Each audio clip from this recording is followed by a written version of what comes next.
All right, folks, thank you for joining me this final day of November 2022. 1 month left to go as we begin the countdown to 2023. What an amazing time to be alive. And I take a little break, a long extended weekend from making content over the Thanksgiving holiday. And I did do a live on Monday, but we're back here once again tonight because I'm reminded why I can't take any time off.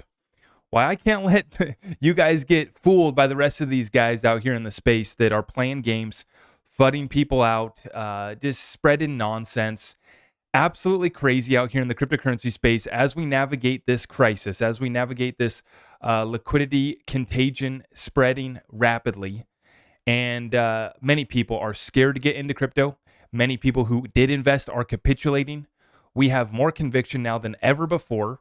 Nothing's changed. And I come back to the space and people act like all this stuff's happened in the last 24 hours that I haven't, done any content. It was like the world was ending. And I get back and I check. I'm looking through Twitter. I'm like looking through my DMs. I'm like, what's everyone freaking out about? And I mean, it's just one thing after another. Coinbase wallet's going to delist XRP. Oh my gosh, everyone's in a panic. It's like, who cares, guys? Another exchange is going to go bust. That's fine. Sam Bankman-Fried gets to, do a little dance by having questions from Andrew Roscorsons, or however you say his name, from CNBC. Andrew, he gets to make his appearance at that book summit deal, whatever the hell the New York Times is doing, or whatever that was, right? And it reminds me why we cannot take any time off and why we got to get back in here, because there's a lot of confusion, a lot of fear, uncertainty, and doubt. We're here to cut through all of it, current events, cryptocurrency, and the greatest transfer of wealth in world history. And it's just an absolute pleasure as we navigate this thing with 100% conviction, patience, understanding, no loss of faith. In fact, we just continue to go over this. Like I said, our live sessions just are current events, cryptocurrency, the chaos that's taking place. And then we just go into bullish news for utility cryptocurrencies, and it's just a good time. By the end of the night, we're having a good time, and we understand that our conviction of what we've invested in is only growing. So with that being said, I'm super excited to get back in here tonight, get back in the saddle. And as we ride out this storm, we stay with it, ready to rock and roll at all times. Cash on the sidelines. We've made our prepping and essentials. We run real businesses that are bringing real value to our community. They cannot stop our cash flow. They cannot cancel us. We will not be stopped, and all truth will be revealed. We have Elon Musk flipping the switch on the Twitter truth, and we're going to get into that.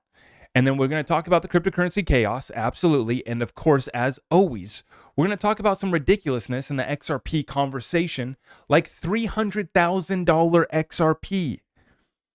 Shout out to Black Swan Capitalist for throwing that out there. We like that. That's fun. Let's talk about $300,000 XRP. That sounds like a great time to me. Okay. We'll get into that. It's been an enjoyable weekend for me, and I just want to say thank you guys for letting me spend some time with my family, and I actually have been taking care of a lot of business behind the scenes too. But excited to get back in action, and tonight is going to be a wine night, so it might get a little saucy here. I appreciate everyone for tuning in. Can we please smash the thumbs up for the wine night session that's about to be lit? Let's get it fired up. Thank you everyone for joining me. Unbelievable that we move into the final month of 2022, the great reset, restructuring, revaluation underway, back up to 17,000 for our Bitcoin. Congratulations, you did it. Back above 17K for your Bitcoin. $1,288 for our Ethereum, and our XRP is back to a 40-cent coin. Enjoy it while it lasts. Now, let's move on in. Today, we have Jerome Powell pumping us as people are listening to Jerome Powell, and then we're pumping here once again following his speech, because Jerome Powell is set to ease up on us. Jerome Powell is going to ease up here. Everyone is excited because Jerome Powell is potentially going to be only raising interest rates by 0.5%. So we'll continue to watch that one. S&P 500 ends 3-day losing streak. Dow jumps 700 points after Powell signals smaller rate hikes. Okay, and then he said, quote, "It makes sense to moderate the pace of our rate increase as we approach the level of restraint that will be sufficient to bring down inflation." Okay, the time for moderating the pace of rate increase may come as soon as the December meeting. Okay, so we are in the fight against inflation. They're going to have to do a lot better than that, and I do not think that they are going to be able to crack inflation without continuing the rate hikes. And people are getting excited just because instead of raising by 75 basis points, we're only going to go up by 50. We're done. We're already done with where they've taken interest rates. And if they continue with this, it gets worse. I.e., let's summarize this up. What does that mean? The bottom is not in. So we have cash on the sidelines and we're ready for that. And we don't get tricked out by these Powell pumps. That's what these are. They're Powell pumps. Jerome comes up to speak. We got an FOMC meeting. The markets will pump right up into it. That's when we were shorting the hell out of Bitcoin and taking advantage of that. Thank you very much, Jerome, for faking out the markets, because we know where this goes. The market gets a little bit of hopium. The algorithms trigger. They start buying it up. And the S&P, who cares what the hell is happening with the S&P? Oh, well, we're watching it closely so that we can understand what's happening, but you know where we're at with the stock markets. Danny Devon, we got to cover this one. This is where I'm at with this. Markets are rallying hard. This worries me. Markets are pricing in a Fed pivot from 75 to 50 basis points on December 14th, which is going to be your next FOMC meeting. We will get it, but what happens on December 14th, once we get the pivot, but the terminal rate is still going to be at 6%. I'm sensing a major buy the rumor rally and sell the news coming. This has been the playbook. This is what we've been doing for the last 4 months. When I shorted Bitcoin, grew the trading bag 100%, was literally doing this exact thing. Letting the market fool everyone, letting Jerome Powell pump us up, give us a little bit of hopium. I'm going to take it easy on you guys, right? We'll get a little bit of a rally, but people don't understand that the fundamentals are still weighing us down. They're still dragging us down. And then historically, markets actually bottom after the Fed pivot comes. So when we get the Fed pivot, that's probably going to be the signal that the bottom is going to be coming in here rather shortly after that. So let's continue to watch that one. Continuing on. Elon the Musk, we got to cover. Elon the Musk confirms that Twitter has interfered with, Elon the Musk about to open this thing up wide. Okay, here we go. We have Robert Kiyosaki. Hooray. Elon the Musk pledges to release contents of a certain someone's son, not going to say the name. Robert Kiyosaki says, capitalist democracy winning, communist fascism losing. Thank you, Elon. Thank you, Robert Kiyosaki, for lighting us up with a little bit of truth on Twitter. We do appreciate that.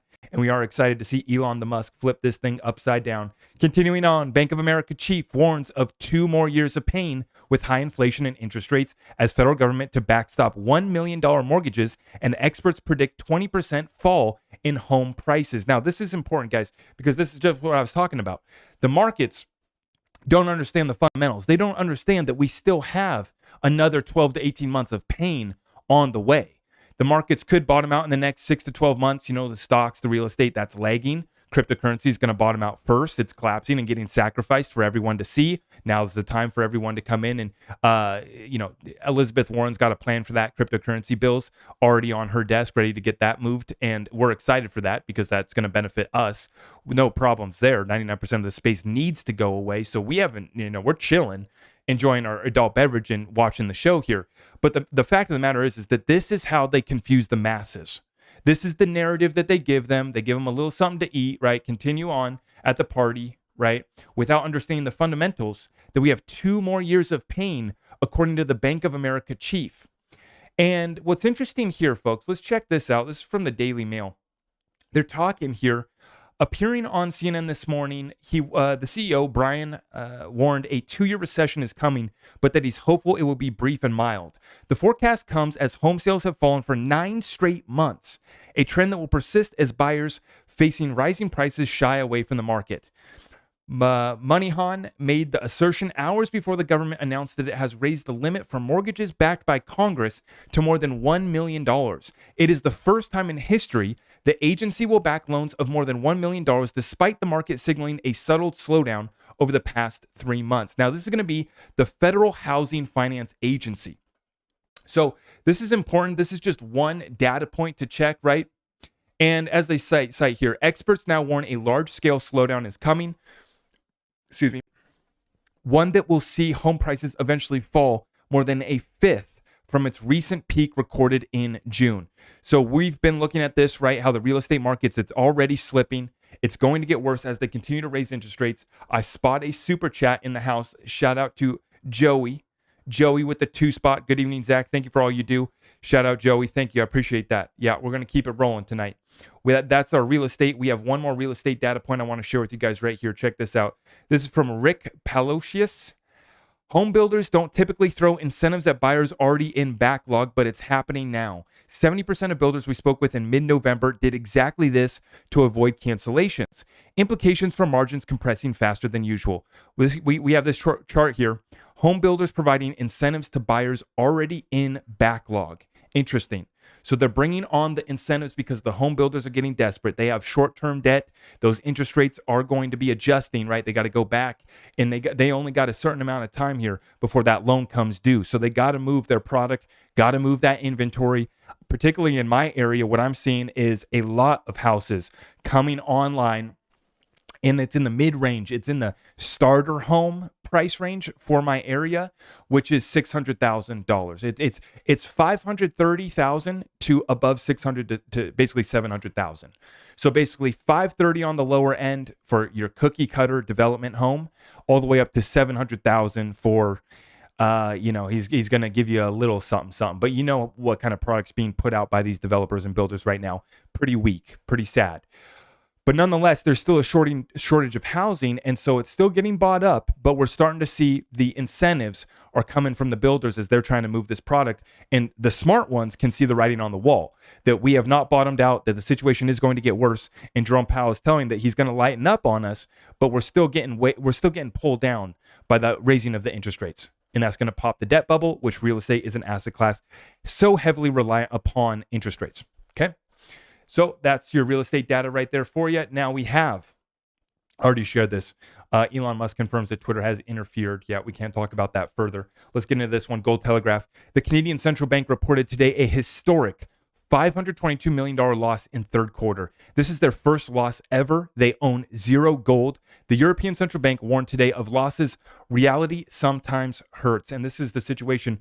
It's not just the regular common folk that are feeling inflation, feeling this crisis, feeling the pinch. It's central banks reporting record losses, the first one ever for the Bank of Canada, $500 million loss in Q3. That's getting wrecked, right? Now our crypto banks have been wrecked, but we have not lost that much money. That is brutal. In regards to the United States, well, we're trying to chase down another $2 trillion lost. Huge shout out to Ian Binns here. We like his content. Ian Binns here on Twitter. Pentagon admits it can't account for $2 trillion again. Pentagon admits it can't account for $2 trillion. Only 39% of the $3.5 trillion in Pentagon assets are accounted for, leaving a deficit of about $2.2 trillion in assets unaccounted for. Now, the last time this happened was around the events of 9/11. Obviously, we have a huge money laundering operation that's being exposed right now in real time, and that is all good to see. Now, let's get a little bit further into that situation, the currency war, and a battle here that is now gone live, a currency war that's now gone to the point of freezing assets in the hundreds of billions of dollars. Now, this one's shared from Kim.com. As predicted, when Russian assets were seized by the U.S. and European Union, they are now trying to legalize the theft of Russian central bank reserves owned by the Russian people and assets from Russian individuals who had no say in the decisions that were made. Check this out. This is a member of the European Union speaking on this issue. Let's hear what she has to say. This is truly incredible. Russia's invasion of Ukraine has brought death, devastation, and unspeakable suffering. We all remember the horrors of Bucha. It is estimated that more than 20,000 civilians and more than 100,000 Ukrainian military officers have been killed so far. Russia must pay for its horrific crimes, including for its crime of aggression against a sovereign state. And this is why, while continuing to support the International Criminal Court, we are proposing to set up a specialized court backed by the United Nations to investigate and prosecute Russia's crime of aggression. We are ready to start working with the international community to get the broadest international support possible for this specialized court. Russia must also pay financially for the devastation that it caused. The damage suffered by Ukraine is estimated at 600 billion euros. Russia and its oligarchs have to compensate Ukraine for the damage and cover the costs for rebuilding the country. And we have the means to make Russia pay. We have blocked 300 billion euros of the Russian central bank reserves, and we have frozen 19 billion euros of Russian oligarchs' money. In the short term, we could create with our partners a structure to manage these funds and invest them. We would then use the proceeds for Ukraine. And once the sanctions are lifted, these funds should be used so that Russia pays full compensation for the damages caused to Ukraine. We will work on an international agreement with our partners to make this possible. And together we can find legal ways to get to it. Russia's horrific crimes will not go unpunished. So there you have it, folks. And that is part of why we call this the greatest transfer of wealth in world history. You heard it right there. Hundreds of billions of dollars frozen of Russian assets. And then she says $600 billion worth of damages done in Ukraine. Truly incredible, but it's an opportunity for those, personally, if I was of Ukrainian or Russian, that's where I came from, I'd be figuring out, how do I get back there and build? How do I get back there and do what I can? Because there's going to be an incredible amount of opportunity. Now, many people will not be willing to pay that price. Will not be willing to pay that price and go there and set up your business and help rebuild that country up. $600 billion worth of damages. But what are they doing? They're freezing 300 billion of Russian assets. What did she say? Another 50, 90 billion or something of the oligarchs' assets, right? And then they're going to choose how to redistribute that. They're going to create a fund, right? And so this is when we talk about opportunities here, folks, there's so much damn money flowing around this planet available for you. No matter what side of the war you're on, there's an opportunity there for you to go help rebuild, right? And, we're going to get into it a little bit further here tonight. But folks, interesting what is taking place in that region with what's getting exposed, and interesting to see what is happening here. We have the third crypto boss dying, and this one, he's a Russian guy. Check this out. This is a Russian billionaire. I can't even say his name. Vyacheslav Tehran, 53, the co-founder of trading and investing platform Libertex, died after his helicopter mysteriously crashed in a resort town near Monaco. The vehicle plummeted on November 25th afternoon, killing Mr. Tehran, who had lived in Monaco for a decade, as well as a veteran pilot. Now, what's interesting about this is this was beautiful weather, wasn't bad conditions, veteran pilot, right? And this helicopter went down. Very tragic, very unfortunate. But we've been tracking this and we've been watching this closely, how all of these oligarchs and all of these people that are involved in big business over there, this is why I say most people aren't going to be willing to pay the price to action, because you're dealing with a mafia government.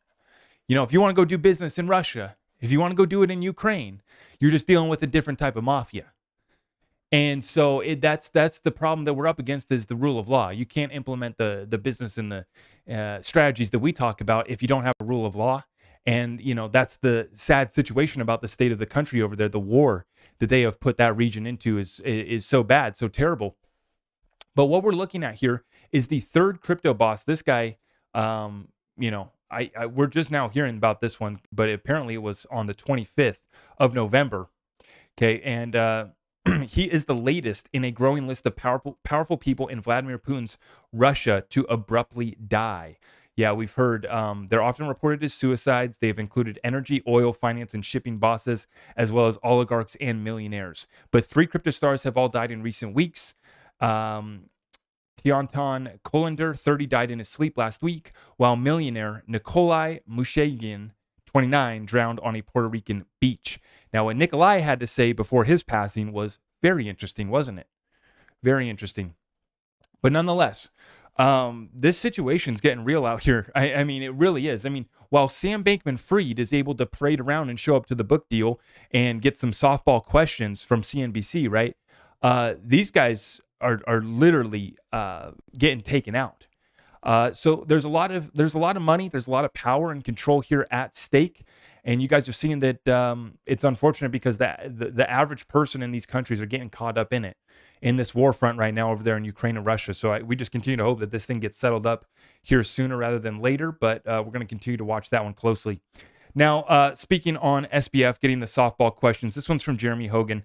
SBF is getting a light cross-examination at the New York Times Dealbook Summit and has made at least 3 incriminating statements so far. Why are his lawyers or parents letting him do this? Now, Santiago Veliz says SEC clawbacks can't be allowed to happen on network companies. The political black eye would be incalculable. Therefore, he will be left with minor marks. Injustice personified. Yeah. So it looks like Sam Bankman-Fried, from what we've seen, he's just rolling around Bahamas, no security, no nothing. Nobody's arrested him yet. He's, lost billions of dollars of his clients' funds. And then we got other ones that are literally dropping out of the sky in, helicopter accidents. It's getting wild out here, folks. Absolutely. Now, as far as Sam Bankman-Fried's show, I'm not even going to cover it, you guys. I'm not even going to cover it. It's absolutely sick. It's absolutely a joke. He should be getting no airtime. The only airtime that he should be getting should be from a prison cell. He should already have been arrested by now. There's more than enough to arrest him. But nonetheless, that's how it goes when you play the game and you pay off the people in the high places. Now let's continue on, folks. Here we go. Coinbase wallet. After careful evaluation, this has everyone up in arms freaking out. We will be removing support for several networks with low activity on Coinbase wallet starting in January, including Bitcoin Cash, Ethereum Classics, XLM, and XRP. Yeah, so guys, this just doesn't matter. It really doesn't matter. I mean, who really is even holding their XRP on Coinbase anymore? It's not listed there for you to trade. So why would you even have your XRP on the Coinbase wallet at this point? Or your XLM? I mean, maybe you want to have your XLM there, but what does it matter? I mean, the Coinbase wallet, yeah, it has a decent function. It's a hot wallet. It's not as safe as cold storage. But guys, this is the type of FUD in this bear market. People act like this is the end of the world, and this is nothing. This absolutely stops nothing. This is not a big deal at all. And in fact, I make the case, my reasoning for why this is being done is it's just reiterating the fact that XRP is not meant for us. It's not meant for Joe Blow to be having his little XRP bag on your Coinbase wallet. It's not meant for us. Now, XLM, Bitcoin Cash, and Ethereum Classic, I could actually see the reason why there's so little usage on those networks that, there's not really much is being done. So, I could see that. But with XRP, once again, who cares, man? This just does not matter. It does not matter. There's plenty of other options. But to me, it reiterates the point that this is not meant for us. This asset is not meant to be in the hands of us, just sitting in our wallet. It's meant to be used for liquidity. And these exchanges aren't our friend. They don't want us to, they're not allowing us to get XRP. They've made it very difficult, which is why we've been talking about not waiting around, because we don't know when all of the exchanges are going to potentially just shut us out of being able to buy XRP. We truly do not know. Now, I got a huge kick out of this one. XRP, the standard productions, just in Costco, will no longer allow bulk wholesale purchases of XRP. And that's so perfect. This is just a joke, right? And guys, it just doesn't matter. Coinbase wallet just does not matter. People in this bear market are just panicking over any sort of news that just mentions XRP or could slightly be construed as negative. And then we literally have some of the smart guys in the space who still just perpetuate lies, or they actually are that stupid. I don't know. I mean, this guy right here apparently is someone smart. Justin Bonds. This thread's getting all shared. I got this thread sent to me in my direct messages. People want my thoughts. It's another fool. It's another guy who just doesn't know what he's talking about. He's stupid, or he's got other interests, which is always the case. A whole thread, a 14-tweet thread on this guy explaining how he thought it was common knowledge that Ripple is centralized. Well, this is the thing, is Ripple's not XRP, and just right off the bat there, by confusing people right off there from the beginning, Ripple, the company, is a private company that is centralized. I mean, Brad is the CEO. They got a board of directors. It is centralized. It is top-down management, right? But yeah, that is different from XRP, the distributed ledger blockchain that is 100% decentralized. Ripple only running about 4 nodes at the time of this recording, I believe. Matt Hamilton, who used to be one of the lead developers at Ripple, responds to him and he says, no, it's common knowledge it is decentralized. There is no permission system for nodes. But to me, the reason why I'm even bringing this up is because I was flooded over the last 48 hours with all of these DMs of concern and this and that. And once again, I got sent another video of some other influencer who's pro XRP, but he's putting out this like end of the world scenario. This is terrifying, I think is what he titled his video. This is terrifying. And he's talking about, basically 90% of the crypto exchanges and crypto projects are going to go bust. And it's like, yeah, what are you talking about? This is not terrifying at all. Like I said, we're enjoying some fine wine here, enjoying the show, and we have no worry about this. We've already stacked our bags. We're going to continue to buy more if they, keep these assets suppressed. That's fine. But what are you talking about? This is terrifying. None of this is terrifying. There's situations on this planet that are actually terrifying, that we should be concerned about, that we should be preparing for. But Coinbase wallet, not including XRP, who cares? The Coinbase exchange already took it down. So there's really no reason to even have XRP, that asset, on Coinbase exchange or the wallet anyways. Who cares? And then it's 2022 and we're still getting hit pieces by the smart kids in the room about Ripple XRP being centralized. And then on the other end, we got guys that are throwing out $300,000 XRP. And this is why I say we can't take a break. We gotta get it here every single day so that we can dispel both sides of this. Both sides getting a little crazy, right?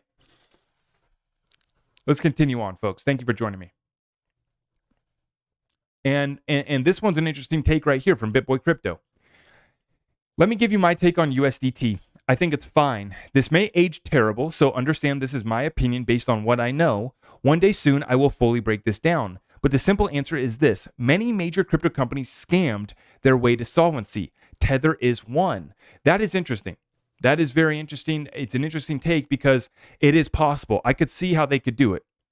There's an arbitrage. They already have all of the exchanges in their pocket, and they have the ability to mint the Tether at will, and we can't really, it's hard to track where all the flows are going and who has what.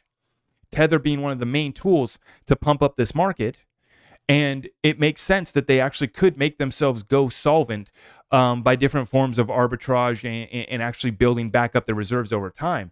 Now, what was interesting here is John Deaton actually replied, and he said this: if Tether isn't solvent or backed one to one by now, I don't know what to say. Considering the claims for years that it was a house of cards, the New York investigation, etc., you may be 100% on this. Yeah. So it's going to be interesting to see when this is all said and done. I wouldn't count this out. We've always been talking about how Tether, in our opinion, is the final domino, but it would be a pleasant surprise if they were backed one to one. That'd be fine, right? And see, that's where I'm not here to say that Tether's going to 100% fail and go to zero. Who knows? I mean, they could be. They could be scamming their way back to insolvency. It's crazy out here, right?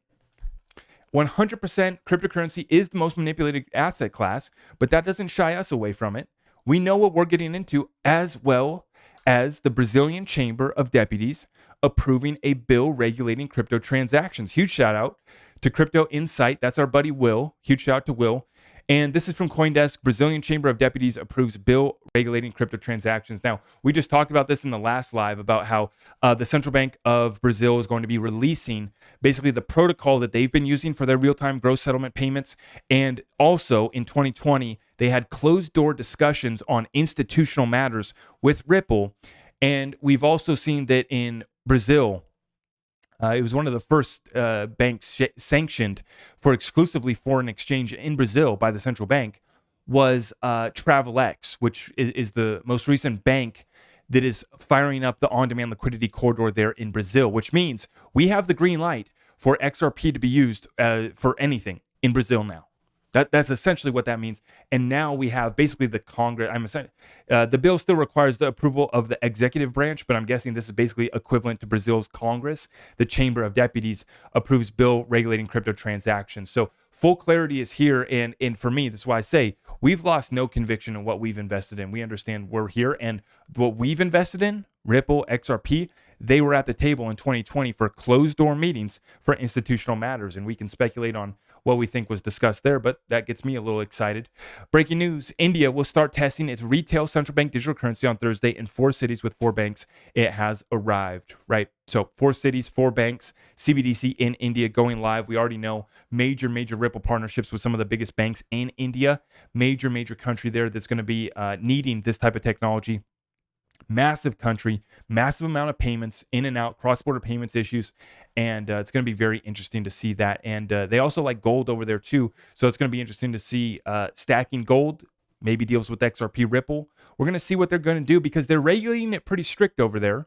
They've gone back and forth, but they have, I believe, regulated it pretty strictly, and now cryptocurrency trading, for that matter, has been regulated strictly, but now they're releasing that retail CBDC. So looks like full steam ahead for the CBDCs, whether we like it or not in some of these countries. Huge shout out to Fletcher for sharing this one with us. The DTCC shares finding from its pilot with the Digital Dollar Project, identifying requirements for supporting a U.S. CBDC in securities settlement. Folks, we've been talking about this one. This gets us very excited because we're talking about $2.4 quadrillion worth of security settlement done at the DTCC every year. Let me repeat that. 2.4 quadrillion in security settlement at the DTCC every year. And they have just partnered up with the Digital Dollar Project. We already know who's working there, right? We already know what that's about. But let's get into this article, folks. This one's a juicy one. DTCC shares findings from its pilot with the Digital Dollar Project, identifying requirements for supporting a U.S. CBDC in securities settlement. This was released just today, folks. New York, London, Hong Kong, Singapore, Sydney. The Depository Trust and Clearing Corporation, DTCC, the premier post-trademark infrastructure for the global financial services industry, today published its latest white paper, exploring post-trade settlement, security settlement with a U.S. central bank digital currency, in collaboration with the Digital Dollar Project and support from Accenture. The paper outlines key things. Okay, Quote, as a potential digital alternative to cash, a U.S. CBDC should be carefully explored in consultation with key stakeholders across the public and private sectors. DTCC's pilot with DDP assessed the use of a simulated CBDC DLT for DVP settlement in the U.S. wholesale markets through direct engagement with market participants. The results of the pilot can help inform market participants and U.S. policymakers about the many requirements related to this new technology and currency paradigm. DTCC's pilot leveraged DLT with the goal of demonstrating success in settling tokenized securities on DTCC's digital settlement network prototype against tokenized dollars on a simulated CBDC network provided by Accenture, early Ripple partner, by the way. Pilot participants provided the feedback. Got it. Okay, here are the key findings.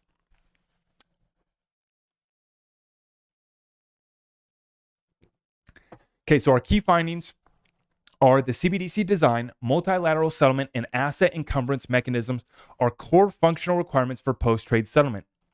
Broader access to a digital Federal Reserve payment system could present new opportunities within the settlement bank model and drive innovation in traditional industry responsibilities. Network connectivity and design. When settlement of securities and cash occur on separate and distinct networks, orchestration between the networks is required to ensure settlement interoperability. The pilot's orchestration model between the two distinct networks reduced counterparty risk at the time of settlement and provided settlement guarantees. Moving forward with this approach may provide a governance model for future implementations. Business implications for settlement and reporting process. Based on the pilot results and feedback from industry participants, a CBDC network offers the potential to achieve operational efficiencies and enhance transparency and reporting capabilities. Opportunities for future exploration. The white paper outlines opportunities for future exploration, including industry adoption rates and implementation costs. These areas should be further evaluated to help key stakeholders better understand the impacts that the introduction of CBDCs may have on settlement. Folks, does that sound like XRP or what? I mean, when we read through that, does XRP get the job done? Could XRP do that like flawlessly with ease? Absolutely. Were they using XRP? Probably not, but very interesting. Accenture is a Ripple partner, obviously Ripple part of that Digital Dollar Project. And then we also see other participants, part of the Digital Dollar Project, are also Ripple partners, Bank of America included in that Digital Dollar Project. Sonia, I see you, Canadian super chat of $27.99. Sonia, I really appreciate that super chat. Thank you so much. I really do appreciate that. This is major, guys, major. So they're talking right here. And this is just related. We just had Jay from Spend the Bits, who was the winner of the CBDC hackathon put on by Ripple. We just had him on our show where we were talking about the capabilities of these networks, being able to track locations, being able to do different things. And the capabilities right now, all the tests that are being done, just confirm everything that we've been talking about, everything that we believe in, and everything that we've invested in is coming true. Whether we like it or not, whether we want the CBDC or not, they are rolling it out. They are getting prepared to, and our time is very closely. With 1 month left until 2023, folks, we are getting so close. But I wasn't done yet with this article. I got to go through this, guys, because like I said, this is massive. The DTCC, whoever they decide, whichever distributed ledger technology the DTCC decides to use, is going to be a major, major winner. Check this out, folks. About the DTCC, with over 45 years of experience, DTCC is the premier post-trademark infrastructure for the global financial service industry. From 21 locations around the world, DTCC, through its subsidiaries, automates, centralizes, and standardizes the processing of financial transactions, mitigating risk, increasing transparency, and driving efficiency for thousands of broker-dealers, custodian banks, and asset managers. Industry-owned and governed, the firm simplifies the complexities of clearing, settlement, asset servicing, data management, data reporting, and information services across asset classes, bringing increased security and soundness to financial markets. This is where this gets fun, folks. In 2021, DTCC's subsidiaries processed securities transactions valued at nearly US $2.4 quadrillion. Its depository provides custody and asset servicing for securities issues from 177 countries and territories valued at the United States value of $87.1 trillion. DTCC's Global Trade Repository Service, through locally registered, licensed, or approved trading repositories, processes 16 billion messages annually. So this is where we talk about you have circulating supply, and then you have available supply for liquidity. Whatever distributed ledger technology is going to be running that platform, is going to be running that settlement, is going to need to settle $2.4 quadrillion per year. How quickly can you turn over that supply? Oh, and by the way, you need to be able to hand 16 billion messages annually.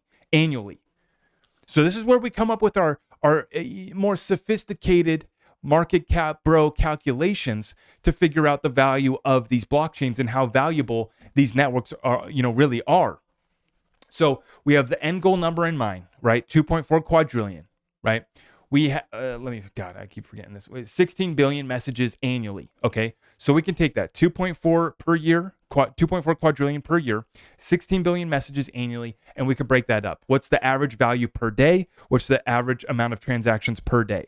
How quickly then can we turn over the cryptocurrency that we're going to do the settlement with, right? And how much of a supply are we going to need of it? And what price is it going to need to be at to provide that liquidity? That's the calculation. That's a sophisticated market cap bro way to figure out the value of these networks and how high these assets have to go. So it's much further than just going, if Swift gets 5 billion XRP, they need to settle $6 trillion per day. We can come up with that calculation for what the market cap would need to be of that, that network. But it goes further than that because you can use the tokens multiple times in a day. We understand that, obviously. But then the other wild card variable in that equation is how many messages are sent per day. So Swift does 44 million messages per day, and we just get the numbers here from DTCC, 16 billion per year. And the dollar value is 2.4 quadrillion. And what's funny is I was just on my XLM deep dive talking about, Swift being $6 trillion daily, ACI worldwide being $14 trillion daily. So those networks are valued in the quadrillions of dollars every year as well. But then you just got this one over here, the DTCC, just chilling over here, doing their 2.4 quadrillion. That's with a Q, 2.4Q quadrillion. It's a lot of zeros, folks. It's just major. It's massive. And it shows you that we're so close to massive, massive values coming onto distributed ledger technology. They're talking about all the efficiencies and how great this is going to be. It's here. It's here. We have 1 month left to go. And we have reached major breakthroughs now in the Ripple versus SEC timeline. Let's get right into it. Huge shout out from James Flan, folks. The parties have begun to file under seal their replies to the oppositions to the motions for summary judgment. The public redacted versions of the replies are due by Monday, December 5th, but it is possible we will see them sooner. Okay, so we have they are filing under seal their replies to the oppositions, and that is for summary judgment. So they're basically responding to each other's case for summary judgment right here. Okay. And we have the redactions. Obviously, it's going to be, a lot of that's going to be hidden and redacted is what we're expecting. But the public versions are going to be coming available by the beginning of next week. Major breakthroughs in that Ripple versus SEC lawsuit. We love to see it. Now, I have to cover this one. Huge shout out to Digital Asset Investor for sharing this clip right here. A lot of people have been tagging me with Black Swan Capitalist, wanting me to do a collaboration with him. I'm very interested. Like I said, this guy is, apparently he saw XRP on the private ledger being running at 300,000 yen, which is equivalent to like 2,000 or 3,000 US dollars. So apparently he saw that on the private ledger on some YouTube video. It's kind of a trust me, bro situation. I don't know how much value I'm going to put on it. But nonetheless, I entertain that conversation because I like to have fun and I don't get offended by someone saying that an asset can, solve a lot of the world's financial problems and payment flows. I happen to agree. Let's debate on how high, how far it will go. That sounds like fun to me. I don't get my panties in a bunch because someone said something that seems outrageous to me. The maths just don't make sense. But I wanted to share this clip because this is another one. Black Swan Capitalist just went on to Mel Carmine's show. And I am actually going to be going on to Mel's show tomorrow. And so if you guys are looking to get tapped in on that one, that's going to be at, let me check. I think it's 1 p.m. Pacific Standard Time tomorrow. Let me double check that, guys. But I think that's going to be tomorrow at 1. It's going to be tomorrow afternoon. We're going to be going on Mel's show. So be ready for that one. I'm really looking forward to it. But it looks like he just collaborated here with Black Swan Capitalist. And I want you guys to listen to just the beginning of this clip. Because apparently he's got some family members that got connections to Saudi Arabia and the royalty family over there. Let's listen to this right here. Okay, so as far as my story, it really begins in about 2018. We were in, we were here at home and we had an emergency family meeting.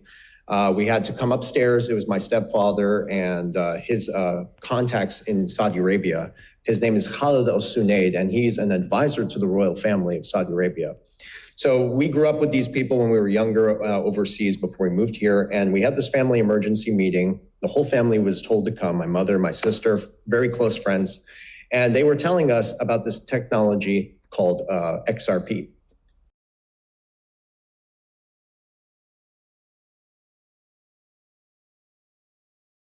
Okay, sorry. I was muted there for a second. Okay, so you guys get the point there, what he's talking about.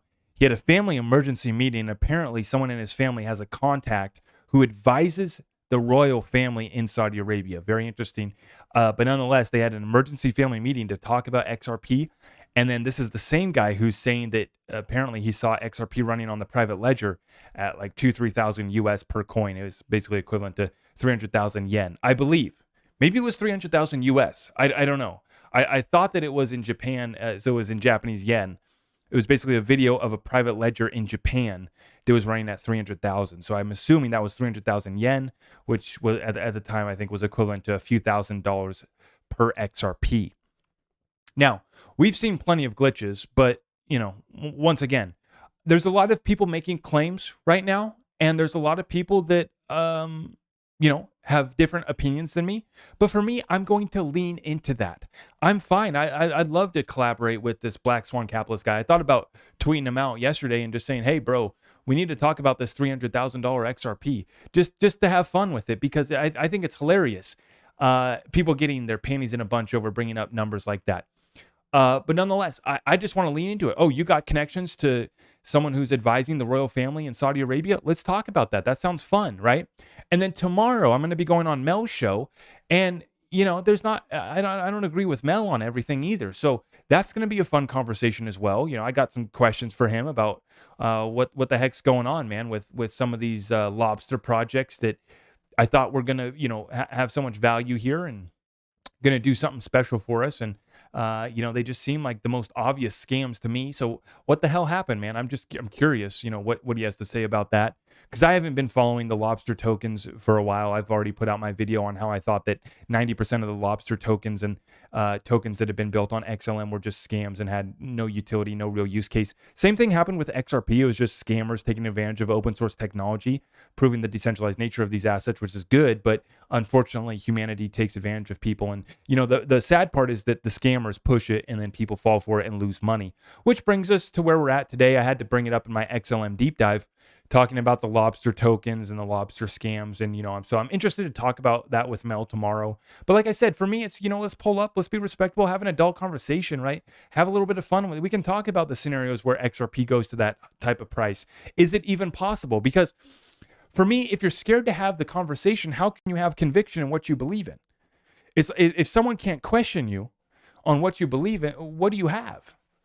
Just to trust me, bro? Have faith? We want a little bit more than that. But nonetheless, I'm interested. There's some interesting characters that have come out of the woodworks, interesting connections in Saudi Arabia. We've already seen Saudi Arabia Monetary Authority already sitting down at the table with Ripple a long time ago. Back at that time frame that he's talking about in 2018, when he first heard of XRP and, apparently had a family emergency meeting about it. That's right at the same time that Ripple was sitting down with the Saudi Arabia Monetary Authority. So that did happen. That's going on. There is a connection there. So nonetheless, for me, I like to have fun with this, right? I like to have these conversations. I'm looking forward to the session tomorrow with Mel. Open to collaborating with Black Swan. I'm open to collaborating with anybody in the space that is willing to, let me ask the questions back at them. Like, let's have a little back and forth, debate, conversation. And even if we don't agree on everything, we can still be friends at the end of the day. That's I think what humanity's missing is everyone just gets offended. Everyone gets all worked up. They give me the market cap, bro. If I talk about XRPs going higher than $10, that's apparently impossible because the market cap cannot pass that of Bitcoin or something. So that's where we're at right now in this space. We have an incredible conversation happening tomorrow with Mel. Looking forward to that. But I also recently just talked, I got an inside source at the DTCC, works for them, and he's also confirmed a lot of what I just shared with you guys tonight. $2.4 quadrillion worth of settlement at the DTCC. Somebody's got to settle it, whether that's XRP, XLM. For me, that is why I've invested in those two assets first, is because they can handle the utility that matters the most, which is liquidity.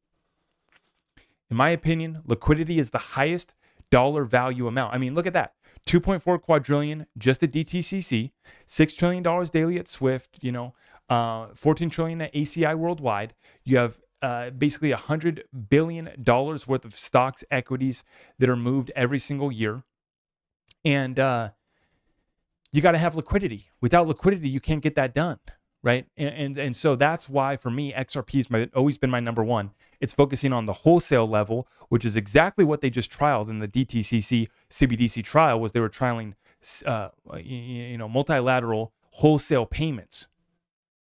And then we see with XLM too, that ability to provide that same utility is what matters most.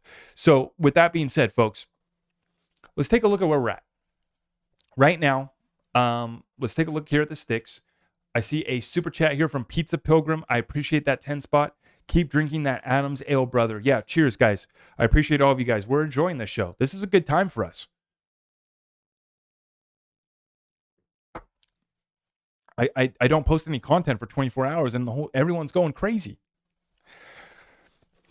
Let's focus in on where we're at, though, right now. This is the monthly chart on our Bitcoin. Okay, let's take a look. You can see right here, we are basically playing out. We're in the same spot that we were back in November of 2018, which was the bear market began right in the beginning of 2018. So in December of 2017, that's when Bitcoin topped out.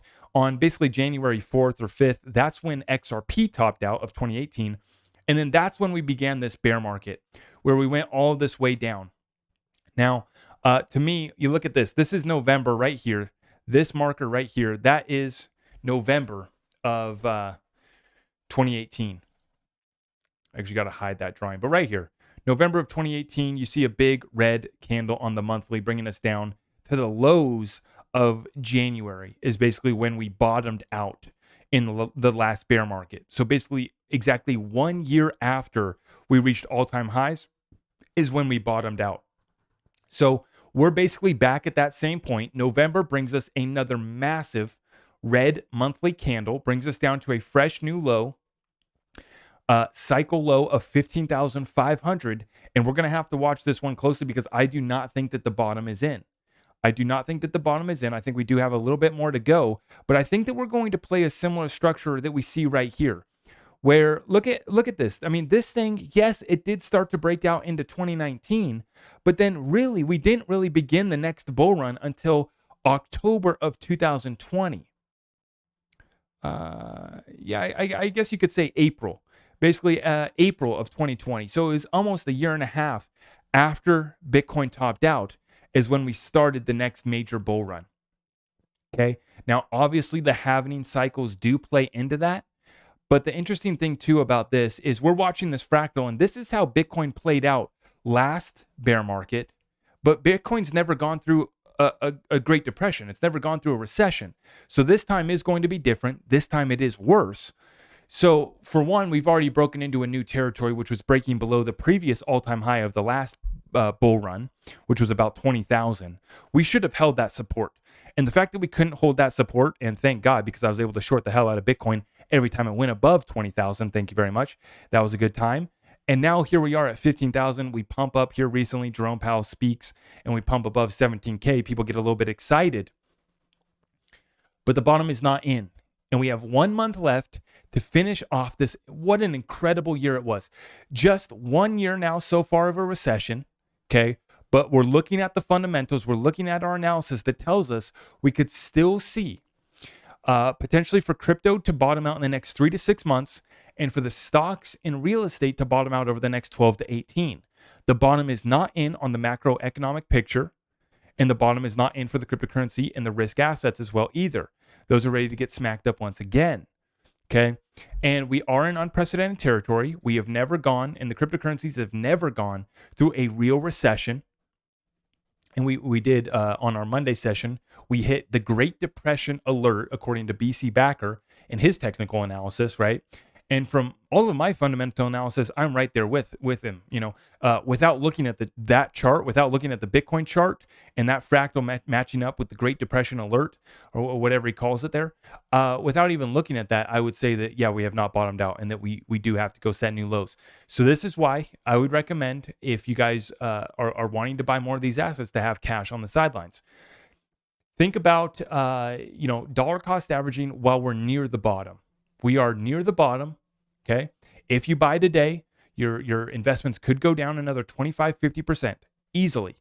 So you have to have that understanding, but you should be investing with 100% conviction right now. Because while the rest of the space is dying, being sacrificed, and that's unfortunate for the average clients, the average users of FTX, the other average retail investors that are just getting smacked, that sucks for them. But we need to clear out the space. We need to clear out these actors, and we need to let the DTCC run their trial pilots so they can figure out how to put $2.4 quadrillion per year onto blockchain. What we're trying to figure out here, the multi-quadrillion dollar question, is which blockchain is going to be the winner. For me, nothing's changed. Conviction has grown. XRP, XLM, I'm starting to get a little bit more interest in quant, okay? But we're going to be looking at some of these other cryptocurrencies in the months ahead. So make sure you guys hit that notification bell so you don't miss any of the further content, okay? And then the next thing that we're going to be dropping is going to be the next installment in our business development program. That's going to be my next deep dive. The next thing that I'm going to be putting together is going to be the next installment webinar for the business development program, because we continue to say, right now, if you're not getting your paper up, if you're not, actually starting your side hustle, getting your business going during this opportunity, I think you're going to regret it, because it's actually a fantastic opportunity for the real players, real hustlers, people with real businesses to thrive, not just survive, thrive during this time. As the fake economy dies, the real ones are about to prosper like never before. And I'm a living testament to that. Members in my Discord group are a living testament to that. And I hope that you guys are as well. This community is very strong. And God bless all of you guys that have joined us on this ride. We're about to blow through 50K here. I think we're only a couple hundred away at this point. So we're about to hit 50,000 subscribers on YouTube, 300,000 on TikTok, and we are just getting started. It's going to be a fun adventure. But like I said here, 1 month left in 2022. You got 1 month left to change your tax situation. Sit down with your accountant, get it done. Whatever you got to do, change your tax situation so you're not having to cut that fat check to the IRS because you took our advice, you started your side hustle, started your business, and now you're making a bunch of money. That creates a new problem for you, right? So make sure you take care of that. You got 1 month left to go. But I also wanted to say this. Do not wait. For me, I'm not waiting right now. I'm already reviewing 2022. I'm already figuring out what do we need to change now. I'm not waiting to set my New Year's resolutions in January. Let's take a look now. Everyone wants to coast out to the end of the year, right? Thanksgiving puts everyone in that mood. We go into the holiday season. Everyone wants to just coast out to the end of the year. And this is going to be one of the most prime opportunities for us to buy these suppressed assets, for us to build out our teams, build out our businesses so that we can execute and take market share. And like I said, not just survive, but thrive, like two different realities. Like I said, our hearts, we're sympathetic to the people that are struggling right now, right? But I'll be damned if we are not taking massive amount of action. I put in a 20-hour day yesterday. 20 hours without even thinking about it. If you guys are wondering where I've been, we've been making money. If I'm taking a break, I'm either with family or we're making money. And that's all we do. We spend time with family and we're hustling our face off. And so we're not getting lucky. So sympathies go out to the people that are taking losses, the central banks taking record losses. We feel bad for them. Oh, the poor central bankers, right? Meanwhile, completely different paradigm for those of us that have been tapped in and taking massive action, building real businesses. And we take some time off here and I take a step back and I look at all the nonsense that people are pushing. People are still pushing either on one end, massive fear, FUD, uncertainty, and doubt, or just the most crazy hopium speculation that, basically, if you just get 2,000 XRP, you're going to be set for life. And you're going to guarantee you have generational wealth and you don't have to worry about it or go any further. Because XRP is for sure going to 10,000. So if you have 2,000 XRP, you're going to be a millionaire. You're going to be fine. You got generational wealth. You're fine. You're good. Don't do any prepping. Don't do any essentials. Don't start a side hustle. Don't start a business. Sit back, relax, enjoy the show. We hold the reserve digital currency that's for sure going to 10K. That's never been part of our program. That's never been part of our spiel. People are so confused. The haters come at me without having any understanding of what we're about. Brother, you're telling people to spend their last $50 on XRP. No, I'm not. The first thing I put out in my recession to-do list is essentials and prepping. The second thing was business. Then I talked about cryptocurrency. But that's what we're doing here, cutting through this nonsense, cutting through the uncertainty, giving you guys a real template, a real strategy, a real plan, and backing up our investments with documents, research, so that we can invest with conviction while the rest of the world tells us that we're crazy for investing in cryptocurrency, that crypto's not an investment, that it's all a scam, it's all a fraud. Oh, are you still in that crypto thing? Yeah, I've tripled my position. Yeah, it's going really good, actually. Oh, but the prices are down. I don't look at the price.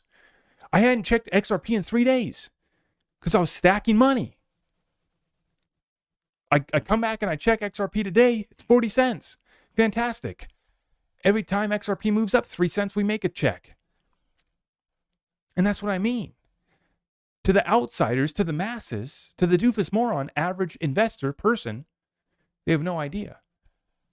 Yeah, man, my bags of SHIB got wrecked. Yeah, am I still holding these NFTs? I don't know if they're ever going to come back. I mean, we're seeing some of the biggest people in the space capitulate and sell. Are we ever going to recover?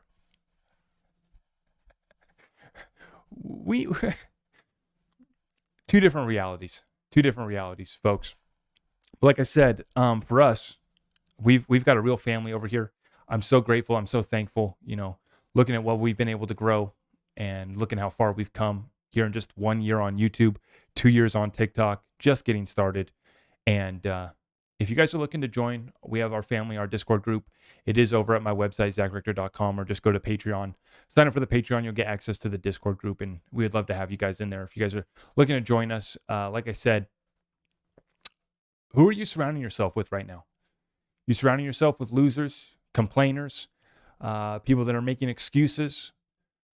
It's easy to do that because most people are going to be having that conversation about how bad inflation is. They're going to be complaining about something. God forbid they're wokey, because then we know they're broke, and they're going to be complaining and begging, complaining and blaming everybody else for their problems.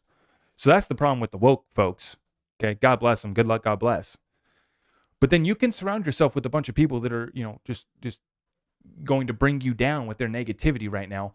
Or we have the option to surround yourself with people that are real players, real hitters, taking action, businesses, real estate, cryptocurrency, investing, creating generational wealth, preserving that wealth, and doing it in the midst of all this chaos, all this destruction, sleeping soundly at night. What a beautiful thing that is. So with that being said, we just reached the 1 hour mark. I do want to spend a little bit of time here. Let me know what you guys are working with. What are we working with, guys? See, we got a few hundred in the chat.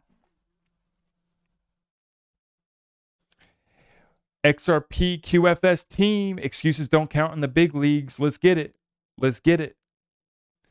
We're going on Mel's show tomorrow. Looking forward to it, Mel.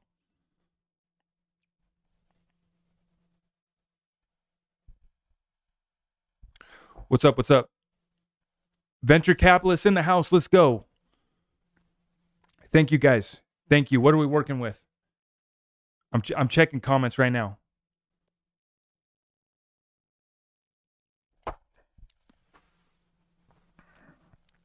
TikTok, YouTube in the house. We got a little party, sipping wine tonight. We got a little saucy with it. Did I miss a super chat question? Mike Shinnery, let's go. 10 spot. If they unleash the CBDC, what monetary unit of money will be wealthy used for transactions? And how do you see us holding on to profit made from rental properties? Well, where will we store savings? Mike, good question. I do believe that they're going to be rolling out the CBDCs, and that it's basically just going to be the same thing as the dollar. I mean, for all intents and purposes, it's going to function the same way that our current dollar does. It's just they're going to get rid of cash. So that's their plan. My hope is that they actually back some CBDCs by some real assets, some gold, some XRP, back it by something of value, please. Even oil, commodities. I mean, you got to back it by something. But as far as what are we going to be taking payment in, what are we going to be using? Well, I'm going to be trying to move. Well, let me be careful here while we're on the live stream. We have the abilities to move outside, offline. Blackout barter is what I call it. Little silver, little precious metal, little freedom seeds, other resources, commodities, and we have those abilities. But we're also going to be planning on using digital currencies as well. This is why we're loading up on cryptocurrencies now, so we can just eventually use crypto. If you want to buy a house, you can just give them 10 XRP and there's your mansion, whatever. When XRP goes to 300,000 or whatever. No, but for all intents and purposes, guys, I mean, you're going to have no problem being able to use your cryptocurrency. As far as how far are they going to be able to go with the CBDCs, what are the CBDCs going to be backed by? Well, that's the big question we're going to see. Right now, China's rolled out their CBDC. We already see that moving full steam ahead. India's running a pilot here. They just announced that. All of the countries are running pilots and tests right now. So the systems are going online. They're going to ISO 222 messaging. And we've invested in the assets that can potentially run these networks that are valued in the quadrillions of dollars. And that sounds like might be a good time when we just get a chunk of these networks. We just get 10-20% of some of these networks. We have life-changing gains.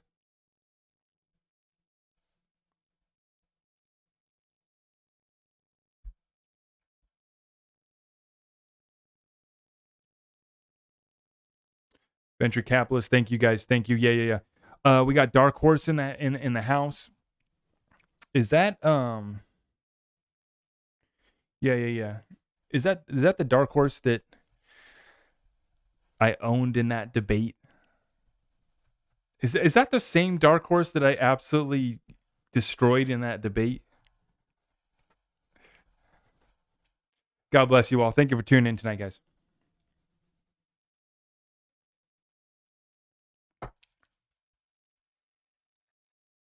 I like to have fun, man. Elias Valela, thank you for the dollar. Dollar make you holla. Let's go. We're sipping wine tonight. Dark horse, I'm joking. Chill.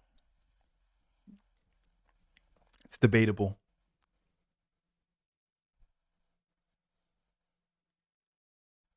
So what about the tangible paper money called rainbow currency?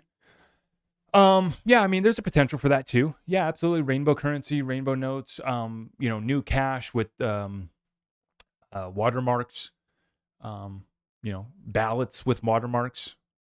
Yeah, there's all sorts of capabilities.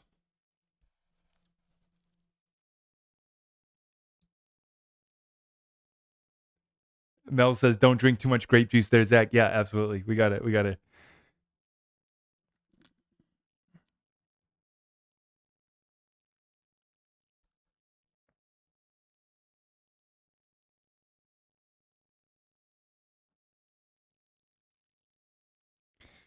Take on Coinbase delisting XRP and XLM. Sorry if I missed it. Yeah, it just isn't a big deal. It just doesn't matter. There's no reason to have XRP on Coinbase anyways because you can't trade it. So Brad G better hire you when XRP wins. Yeah. I've thought about applying for Ripple so many times.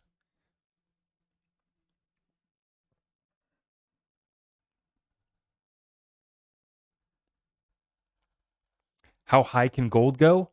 I got valuation. We got 589 in the chat. Shout out. Jim Rickard says 10,000 plus, 10, 15,000, easily done. But that's, a while out. I don't think that this happens overnight necessarily.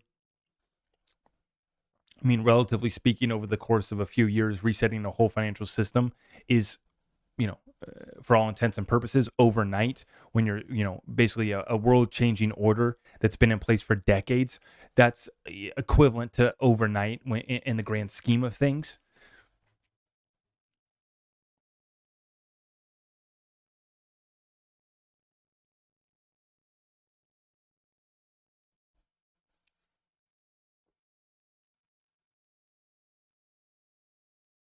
Just purchased my first silver yesterday. Yeah, if you guys are looking to roll over your 401k retirement account to precious metals, you guys can use my link on down below, the precious metals link. My people will help you get your 401k retirement account rolled on over to precious metals if you're looking to make that allocation.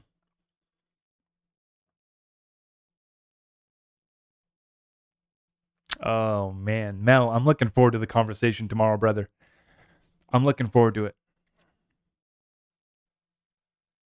Nobody knows what XRP will go to. It's all speculation. Yeah, well, here's the thing that I'll say is we've come to the conclusion that even if we're 10% right, we have life-changing bags, right? I mean, at $10 XRP, our lives are changed, right? So after $10, let's have some fun, right? Denise D, thank you. Denise, thank you. 10 spot. What about the SEC and library? Judge claims secondary market is illegal. Your take, Denise? Yeah, but I don't think that that's the case. They haven't ruled on the library token yet. Denise, let me go back and check, or maybe DM me, Denise. Is there a new ruling on the library case? Because my understanding was that they had not ruled on the token. They just basically ruled that the sale, the library selling the tokens was an investment contract, but they still hadn't ruled on the library token itself.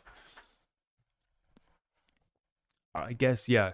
They said that it was an investment contract because the investors were still relying upon library to build it out. It was an unfinished product.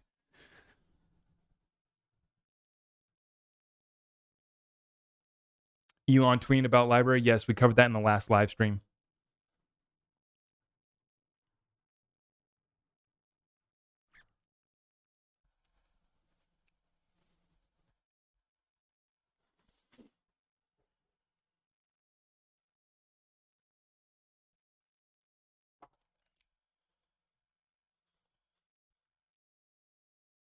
Will some of the money in the private ledger remain private, so not all the money will transfer over?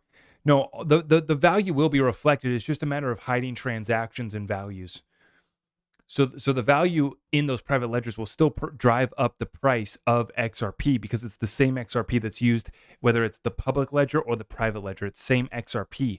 But say on the back end, we're not going to be able to see, but the price is just going to be rising up because they're going to be running it at a higher price on the private ledger.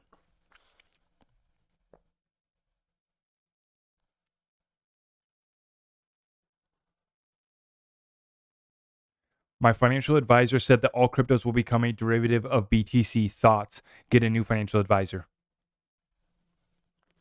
Lee, I mean Lee, I mean, it's just Bitcoin has no utility. So why would the rest of crypto become a derivative of that? That does not make sense. I mean, Bitcoin doesn't even work to the initial concept, peer-to-peer cash.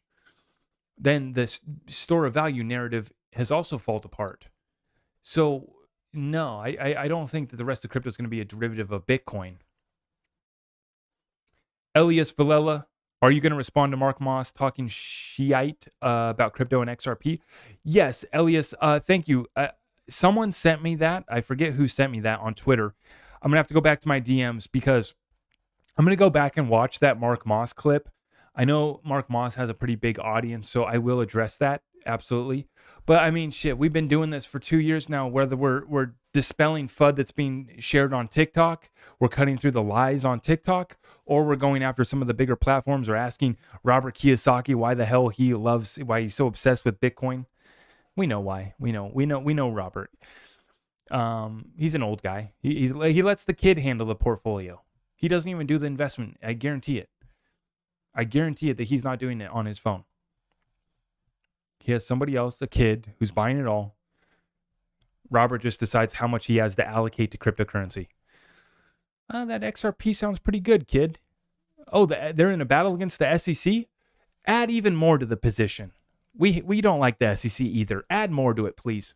Thanks, son. That's what Robert's telling the kid in his team right now with crypto. But then he just is, I think that he knows that the Bitcoin community will give him reaction. So that's why it's good marketing. It's good marketing.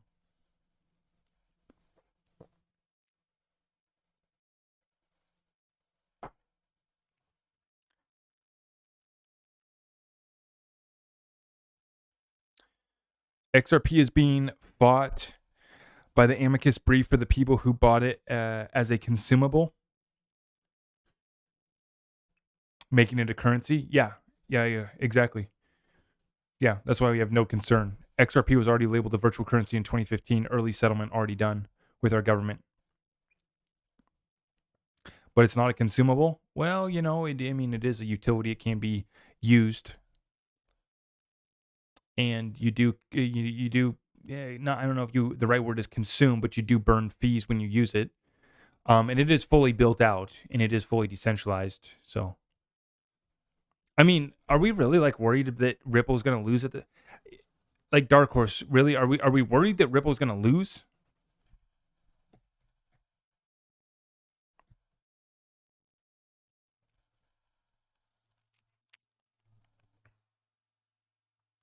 Lawyers are fighting the fact that it's a speculative token, but that does, just because somebody's speculating on something doesn't mean that the true nature of it is only a speculation token. When it's all said and done, XRP will be the biggest story ever told. XRP, yeah. Mel, absolutely. He says Lightning Network will say, yeah. The problem is Lightning Network doesn't work. It's not decentralized. It's a centralized network, and it basically doesn't even have that good a throughput either. Basically, both parties have to be online at the same time. It has so many issues with scaling. It's not what the Bitcoin kids hype it up to be. I would get yeah.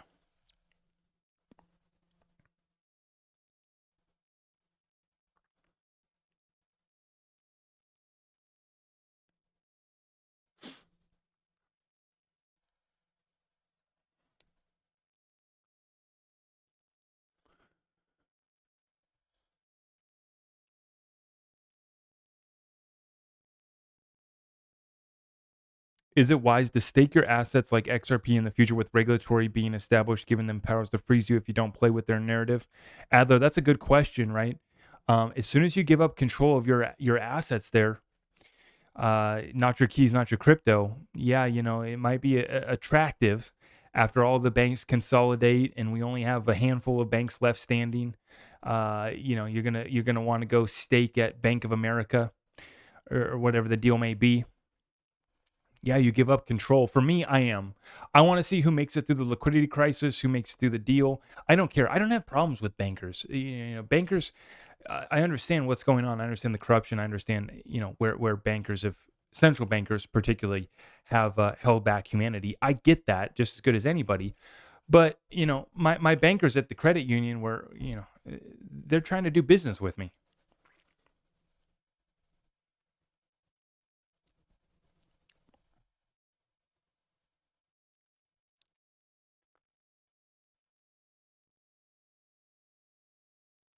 XRPK's going the distance, Prosperity Fund. That's the thing.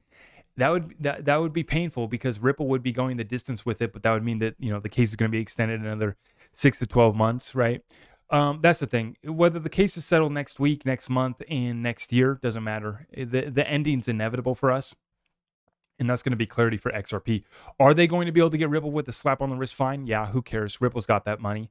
Brad G's got that check. No problem. Gary Gensler, you want to parade around and act like a good guy? Here you go. 500 million.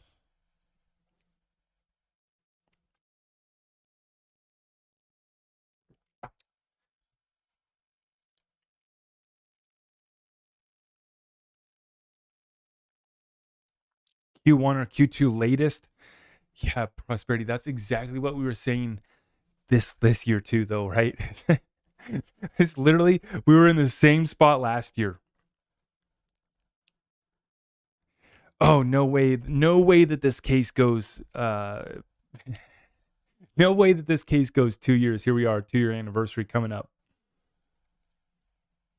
No, that's perfect though. 2022. Brad Garlinghouse with the picture behind him, 22-2, and then a 2-year lawsuit. That would be fitting. That would be fitting. Lawsuit settles up. XRP goes to $22. Lawsuit settles up. XRP goes to $33. That would be fitting.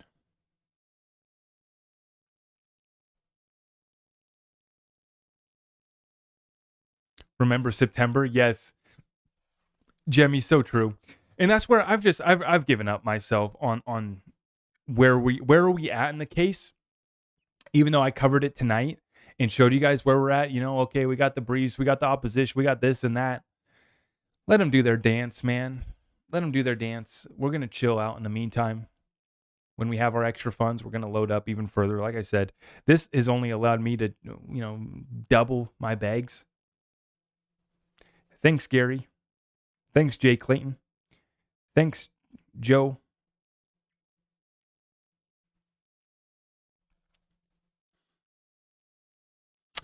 All right, guys. It has been an absolute pleasure. Like I said, if you guys are looking to join our Discord community, head on over to the Patreon, sign up there, get access to the Discord group. If you're looking to join the family, we have a party over there in the chat. And if you guys are looking to subscribe, make sure you subscribe, hit that thumbs up, notification bell, so that you don't miss any of this content. And then tomorrow, check it out, we're going to be going live on Mel's show. So we're going to be looking forward to that. It's going to be a good time, and I hope to see you guys all there, okay? Thank you so much. Have yourselves a good night. God bless you all. Thank you.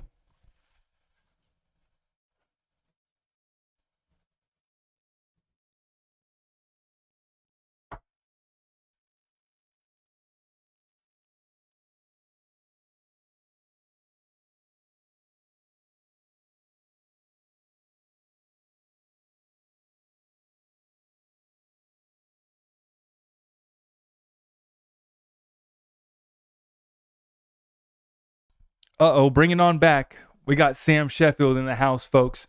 Sam, thank you, brother. God bless you. Subcustodian contract, which a client can have access to, which in theory can also allow clients to retain full ownership of their assets instead of directly making a contract with an institution. No. Whoa. Sam. Hit me with the tough question. to end the show here, sub-custodian contracts, which a client can have access to, which in theory can also allow clients to retain full ownership of their assets instead of directly making a contract with an institution. No, Sam, I am going to have to look up, just to be dead honest with you, I'm going to have to look that up. I've never heard of that. Sub-custodian contracts. So basically you're having a contract with somebody else, but you're going to keep custody of the assets. Is that what you're talking about? Yeah, that would be nice. That's what I'm looking for. You know, the potential, the problem is if you have to give up custody to whatever bank you want to do your partnership with, you're going to have to trust them, right? Same thing with any staking protocol, any DeFi protocol that comes along for XRP, is you're going to have to trust them. And so that's why I'm not looking to stake my XRP until the liquidity crisis is over, not only for the cryptocurrency space, but for the rest of the economic situation as well. I want to see it burn down, collapse, and get rebuilt on a foundation level playing field, and then I can know who I can trust. But until that time, I'm not going to be trusting anybody with my future world reserve currency, XRP. Yeah, good question though, Sam. I'll look into that further on as far as that goes. But we got to make sure we're going to have to retain some legal advice. We're going to have to cut a little check to the lawyer. That's something that we should be budgeting for. Okay. But 1 month left to change your tax situation as well. Make sure you speak with your accountant. And if you're looking to get tuned in for our next development in the business development program, that is going to be coming up as well. So really looking forward to dropping that one for you guys. Stay tuned. We got a lot more on the way. God bless you all. Thank you guys.